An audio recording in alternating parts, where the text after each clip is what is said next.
आज चंद्रकांत भैया का जन्मदिन है और जन्मदिन पर सत्संग रखा तो मन में बहुत खुशी हुई और मन में ये भाव बना कि चंद्रकांत भैया का जन्मदिन उसी दिन सार्थक हो गया था जिस दिन गुरु माँ की कोख से जन्म लिया।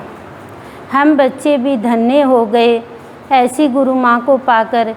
हमारा जन्म भी गुरु माँ से आत्मिक जन्म हो गया। जब गुरु माँ का भाव मेरे दिल को छुआ तो मेरा रोम रोम पुलकित हो गया और जिस दिन गुरु माँ का भाव दिल से छुआ उसी दिन आँखों से आंसू निकलने लगे, वो भी भाव के, प्यार के, भक्ति के। तब पता चला कि भगवान ने मुझे अपनाया है। लेकिन हम कर्मकांड की भक्ति करते थे, शिव जी की भी भक्ति की, बालाजी की भी की, अनेक देवी देवताओं की भक्ति की, लेकिन भगवान के लिए आंसू नहीं निकले। भगवान के लिए आंसू इस सत्संग में आकर निकले, वो भी गुरु माँ का भाव सुनकर। तो ये जीवन भी धन्य होगा कि गुरु माँ आपका भाव मेरे दिल को छुआ। तो हमें सत्संग में आकर हमें खुद की खुशी मिलती है। हम बाहर में तो सबको खुशी दे देंगे, लेकिन अपने खुद की खुशी भी हमें बहुत ज़रूरी है, वो हमें सत्संग में आकर मिलती है। और सत्संग से हमें मन की शांति मिलती है। जैसे कि गुरु माँ का भाव सुना था मैंने कि गुरु माँ ने बताया था कि हम सत्संग क्यों करते हैं। हम सत्संग इसलिए करते हैं कि सत्संग हमें जीवन की पढ़ाई करवाता है और सत्संग हमें जीवन पर पीएचडी करवाता है। और सत्संग की जब हम ट्रेनिंग कर लेते हैं तो हम भगवान को पा लेते हैं। जैसे कि हम बाहर में पढ़ाई करते और पढ़ाई करने के बाद में हमें ट्रेनिंग करनी पड़ती है, फिर हमें नौकरी मिलती है। ऐसे ही जब हम भगवान की अपने जीवन पर ट्रेनिंग करेंगे और जीवन की हम ट्रेनिंग करेंगे तो हमें भी परमात्मा की प्राप्ति होगी। हमें पढ़ाई तो हमने कर ली, जैसे कि व्रत है, उपवास है, माला फेरनी, ये हमारी पढ़ाई है। ये पढ़ाई हमारी पूरी हो गई, लेकिन हमने अभी तक जीवन की ट्रेनिंग नहीं की थी। वो हमें अब इस सत्संग में मिल रही है कि हमें कौन से रास्ते पर हमें चलना चाहिए, कैसा धर्म हमें करना चाहिए, हम कैसे सत्कर्म पर चले, हम कैसे औरों का पुरुषार्थ कर सके, ये हमें सत्संग में सिखाया जाता है। जब हम सत्संग में ये सब चीज़ें सीखते हैं तो हमारे मन को बहुत खुशी मिलती है। पहले हम क्या करते थे, अपने आप में ही जीते थे कि बस अपनी खुशी और अपने घर वालों की खुशी, बस ये खुशी देखते थे, लेकिन दूसरों की खुशी में हमें जीना नहीं आता था। लेकिन गुरु माँ के भाव में हम सुनते हैं कि दूसरों की खुशी में जीना सीखो, जो दूसरों का अच्छा करो।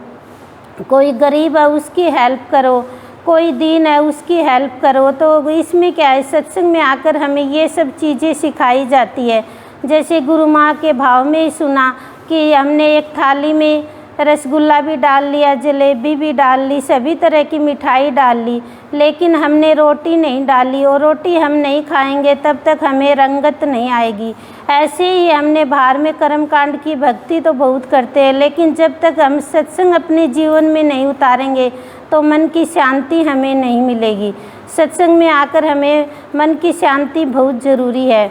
तो गुरुदेव बाबा और गुरु माँ से यही प्रार्थना करते हैं हम कि हमें जो जन्म मिला है उस जन्म को हम भी सार्थक कर पाए, आपके पद चिन्हों पर हम भी चल पाए, तभी हमारा जन्म है वो सार्थक होगा। तभी हम गुरु के भाव को जो फैलाएगा, गुरु के भाव को जो ग्रहण करेगा, उसी का ही जन्म है वो सार्थक होता है। गुरु माँ ने एक भाव बताया, वे भी बहुत अच्छा लगा कि जैसे कि हम तन से बीमार हैं तो तन से बीमार है वो सत्संग में नहीं आ सकता, और जो मन से बीमार है वो उस घर पर रह जाता है, लेकिन मन से बीमार है वो सत्संग में आता है।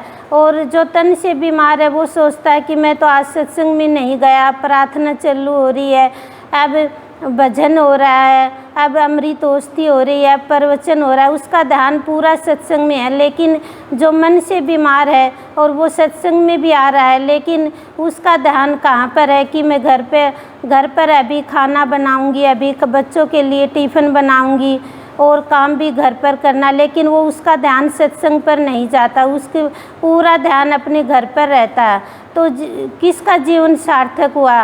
जो तन से बीमार था लेकिन वो परमात्मा का ध्यान कर रहा है। ऐसे ही हम सत्संग में आ रहे हैं लेकिन हमारा मन कहीं और जा रहा है, तो हम सत्संग में चाहे कितने भी आए लेकिन अपने जीवन को सार्थक नहीं कर पाएंगे जब तक हमारा ध्यान उस परमात्मा की ओर नहीं होगा, उस भगवान की ओर नहीं होगा। जो हमें गुरु हमें भाव देते हैं उसकी तरफ हमारा ध्यान नहीं होगा तो हमारा जीवन सार्थक नहीं होगा। सार्थक तभी हमारा जीवन होगा, क्योंकि सत्संग हमें फूल के जैसे खिलना सिखाता है। जैसे कि एक फूल होता है, वो कांटों में रहकर, गुलाब का फूल है, कांटों में रहकर खिलता है। ऐसे ही हम दुनिया में रहेंगे। दुनिया में हमें हर स्थिति में रहना है। कोई भी स्थिति आए, जैसे कोई भी हमें कुछ भी कहे, तो लेकिन हमें एक फूल की तरह खिलना है। फूल क्या है? खुशबू फैलाता है और फूल एकदम कोमल होता है। ऐसे ही हमें सत्संग में आकर गुरु के भाव से हमें कोमल बनना है और सबके जीवन में हमें खुशबू फैलानी है। जब हम अपने जीवन में सत्संग को उतार पाएंगे तब हम सबके जीवन में खुशबू फैला पाएंगे और अपना जीवन है वो सार्थक कर पाएंगे। हमने जन्म तो ले लिया, लेकिन अपने जन्म को सार्थक कैसे करें ये हमें सत्संग में सिखाया जाता है, और उसी के अनुसार अपना जीवन बनाएंगे तो हम उस परमात्मा को भी पा लेंगे। लेकिन परमात्मा के पाने के लिए हमें बहुत सावधानियां बरतनी पड़ेंगी। वो सावधानियां क्या है कि हमें कभी भी कानों से किसी की बुराई नहीं सुननी, आँखों से हमने किसी का बुरा नहीं देखना, और मुख से हमें किसी के लिए भी गलत नहीं बोलना। जब हम इन चीज़ों का ध्यान देंगे, इन चीज़ों की हम सावधानी बरतेंगे तो हम उस भगवान को पा लेंगे। तो वो ये चीज़ें हमें सत्संग में आकर बताई जाती है, और सत्संग में आकर जब हम इन चीज़ों को सीखते हैं और इन चीज़ों को हम ग्रहण करते हैं तो अपना जीवन है वो सार्थक बना पाते हैं। ओम शांति शांति शांति।